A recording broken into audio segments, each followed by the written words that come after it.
തങ്ങൾക്കെതിരായി ഉയരുന്ന നെഗറ്റീവ് പ്രചരണങ്ങളെ കാര്യമാക്കുന്നില്ലെന്ന് പ്രമുഖ ഡിജെയും മുൻ ബിഗ് ബോസ് താരവുമായ സിബിൻ. ബിഗ് ബോസിൽ തന്നെയുണ്ടായിരുന്ന ഒരു വ്യക്തി എഴുതിയ കുറിപ്പ് ഞാൻ കണ്ടിരുന്നു. ഇവർ കാരണം നിനക്കുള്ള ഷോ കൂടെ നഷ്ടപ്പെട്ടില്ലേ എന്ന് ആ കുറിപ്പിൽ ആര്യയോട് ചോദിക്കുന്നുണ്ടായിരുന്നു. ആര്യ എനിക്ക് വേണ്ടി സംസാരിക്കാതിരിക്കും, ഒറ്റപ്പെടുത്തും എന്നൊക്കെ അവർ പ്രതീക്ഷിച്ചു കാണും. എന്നാൽ അങ്ങനെ ഒരു വിഷയവും ഞങ്ങൾക്കിടയിൽ ഉണ്ടായിരുന്നുവെന്നും അദ്ദേഹം പറയുന്നു. എന്ത് തേങ്ങാക്കൊല വന്നാലും ഞങ്ങളെ രണ്ടുപേരെയും തമ്മിൽ അടുപ്പിക്കാൻ പറ്റില്ലെന്ന് എനിക്കും ആര്യക്കും മനസ്സിലായി. അങ്ങനെയാണ് കല്യാണം കഴിക്കാൻ തീരുമാനിച്ചതെന്നും സിബിൻ പറയുന്നു. ജാങ്കോ സ്പേസ് TV എന്ന യൂട്യൂബ് ചാനലിന് വേണ്ടി അനുവദിച്ച പ്രത്യേക അഭിമുഖത്തിൽ സംസാരിക്കുകയായിരുന്നു അദ്ദേഹം. ദീർഘകാല സുഹൃത്തുക്കളായ തങ്ങൾ വിവാഹിതരാകുന്നുവെന്നും ആര്യയും സിബിനും അടുത്തിടെയായിരുന്നു വ്യക്തമാക്കിയത്.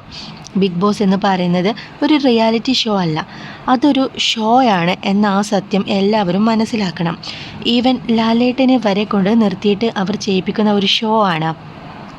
മോഹൻലാൽ ഒരിക്കലും റിയൽ ലൈഫ് സിനിയോരിയിൽ ഇങ്ങനെ ഒരു പെരുമാറുന്ന ഒരാളല്ല. ഇവർക്ക് വേണ്ട വിധം അദ്ദേഹത്തെ കൊണ്ട് പെരുമാറിപ്പിക്കുന്നു. യഥാർത്ഥ ജീവിതത്തിൽ എന്നെ ആരെങ്കിലും പ്രൊവോക്ക് ചെയ്താലും അയാളെ ഇടിക്കാനോ അടിക്കാനോ ഒന്നും തോന്നുന്നില്ല. ഇവിടെ നിയമമുണ്ട്. ഇതിനപ്പുറം സാമൂഹ്യപരമായി അങ്ങനെയല്ല നമ്മൾ പെരുമാറേണ്ടത് എന്ന ബോധ്യമുണ്ട്. എന്നാൽ ബിഗ് ബോസിലെത്തുമ്പോൾ ഇങ്ങനെയൊക്കെ കാണിച്ചാലേ ആളുകൾ തിരിച്ചറിയോ, അതുമല്ലെങ്കിൽ ബിഗ് ബോസ് അധികൃതർ തന്നെ പുറത്തുവിടുകയുള്ളൂ. അവർക്കും വേണ്ടതും കണ്ടന്റാണെന്നും സിബിൻ പറയുന്നു. ബിഗ് ബോസിൽ പോയി വരുന്ന ഒരാളുടെ ജീവിതം മാറി മറിയും.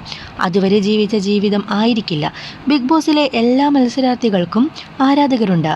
അതായത് ടോപ്പ് 5 ലോ, ടോപ്പ് 3 ലോ വരുന്നവർക്ക് നല്ല ആരാധകരുണ്ട്. പക്ഷെ മറ്റു 2 പേരുടെ ആരാധകർ നമ്മുടെ ഹേറ്റേഴ്സാണ്. ഞാൻ ബിഗ് ബോസിൽ നിന്നും വിജയിച്ച് പുറത്തു വന്നാലും മറ്റു പലരുടെയും ആരാധകർ ഹേറ്റേഴ്സ് ആകും.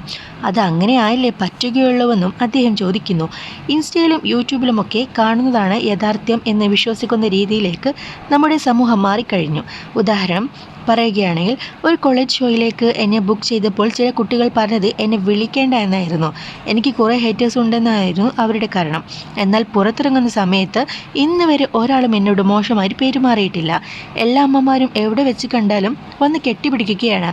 ഇൻസ്റ്റഗ്രാമിലും മറ്റുമുള്ള ഫേക്ക് ക്യാമ്പയിനാണ് നേരത്തെ പറഞ്ഞ വിദ്യാർത്ഥികൾ കണ്ടത്. ഇപ്പോൾ ഈ നെഗറ്റീവ് പ്രചരണമൊന്നും ഞാൻ നോക്കാറില്ല. അതൊക്കെ വായിച്ച് ഒരു മരവിപ്പ് സ്റ്റേജിലെത്തി. അതായത് അവന്മാർ എന്ത് വേണമെങ്കിലും പറഞ്ഞിട്ട് പോട്ടെ എന്ന നിലയിലേക്കെത്തി. അതിനുള്ള പ്രധാന കാരണം റിയൽ ലൈഫിൽ നമുക്ക് അങ്ങനത്തെ ഒരു അനുഭവം ഇല്ല എന്നുള്ളതാണ്. ഇൻസ്റ്റയിലും യൂട്യൂബിലും ഫേസ്ബുക്കിലും വരുന്നത് കണ്ട് തളരരുത് എന്നാണ് എനിക്ക് പറയാനുള്ളതെന്നും അദ്ദേഹം വ്യക്തമാക്കുന്നു.